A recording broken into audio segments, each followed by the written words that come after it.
Hey everyone, I'm Almar of almarsguides.com, and in this video here I'm going to be doing the GRE Vaccine Lab, which is a GRE quarantine building in Dying Light 2. So as you can see, I'm standing right outside the building now, and it is nighttime, which means the building is going to be easier than during the day. Despite this though, I'm going to be giving you a bunch of tips, tricks, and strategies that will work both at night and during the day. So first, generalized tip that I can give you is, see this little tube that cuts down right here and cuts through like right next to the door? That tube will lead you through the entire GRE building.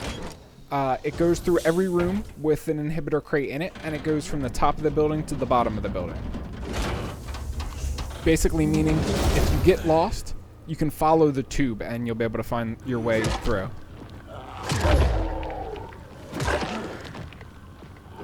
So tip number 2, you're going to notice that I'm one-shotting basically all of these zombies.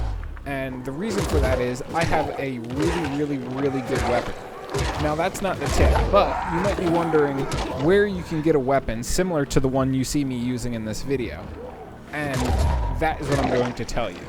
So there are a bunch of sunken airdrops in Dying Light 2. If you Google search Dying Light 2 sunken airdrops, you'll find a map of basically all of the sunken airdrops, or you should. There's plenty that I found on Google, and I'll show you my map in a second here. So pause the video right now. You can see all the sunken airdrop locations down there. Now, what's unique about these sunken airdrops is they're better than actual airdrops because they don't scale to your level. They just give you end game loot, period. So you open an airdrop, and depending on which airdrop it is, you'll either get level 7 items, level 8 items, or level 9 items. No matter what level you are. If you open the airdrops when you're level like 2 or even 1, you're still going to get max level items. Other things, such as these inhibitor crates that I just opened here, they always scale to your level. So you won't get max level loot until you're, max level. Then they'll start actually dropping the max level items. However, those sunken airdrops are different. The next tip I can give you, which I'm going to show you right now, is whenever you leave bodies on the ground and return to them, sometimes they'll despawn into these little drug baggies. And these drug baggies are useful because they save you time when it comes to looting enemies. Instead of having to run around and loot and search enemies and deal with that 1-second search animation every single time you want to loot a corpse, you can just run away, not so far that you make all of the loot despawn, but just far enough to make the bodies despawn. You'll learn how far this distance is if you decide to adopt this tactic like I have.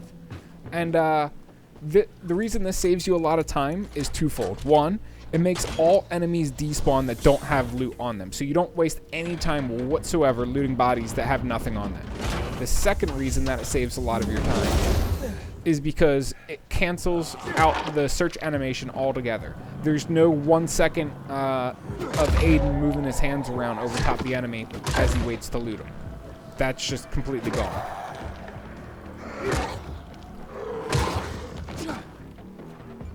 Also, tip number 3, you'll notice that I don't have to deal with the lockpick minigame whenever I open any of these doors.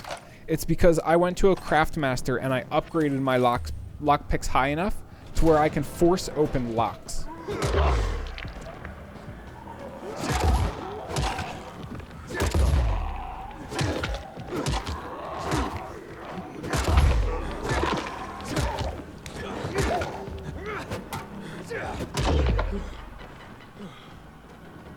Now we're coming on down to the bottom floor.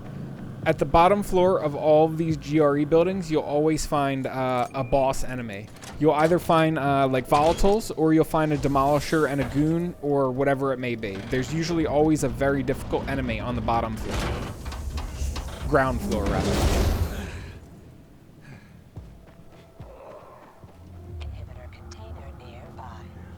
Usually there's a goon when it's a building like this. There might be nothing in here, though, because it is a low-level GRE building. It's only a level 2 GRE building. I'm going to show you here, too, a strategy for dealing with these enemies when you do manage to fight a hard GRE building. Or if you want to do this during the day, this strategy works very well too. So if you want to clear one of these during the day, all you need is a couple UV bars, because it will allow you, it will basically buy you enough time to clear the enemies before they kill you. So a UV bar does this. Notice how all the zombies are basically stunned and not attacking me, and all of them fall to their knees on the ground. This works on virals, volatiles, as well as the regular zombies you see here. However, it will not work on goons, demolishers, or any of the special zombie types. Volatiles are the strongest zombies that it works on. And you can use this for easily clearing buildings when there's hard zombies inside. You just throw one of those little UV bars on the ground, you take out the virals and volatiles, and then you're basically good to go. And that's it. That's all there is to the GRE vaccine facility. You will be coming in here at a future time. See this peacekeeper on the ground that's dead? You will need to mess with this body at some point in the future for a future side quest, if you decide to do that side quest. But aside from that, I don't think there's any other reason you'll be coming back into this GRE facility. But anyway, that's all there is to this video. If this video helped you guys out, be sure to leave me a like, because that helps me out. And don't forget, when you're done with the GRE building, to open this bottom floor door here. It's useful to have the entrance open on the bottom, because you can use these as a quick escape when enemies begin a chase with you. I'll show you that in a second here, actually. So a chase started. No enemies are able to get inside here. So you can just run inside here, and then you're 100% safe.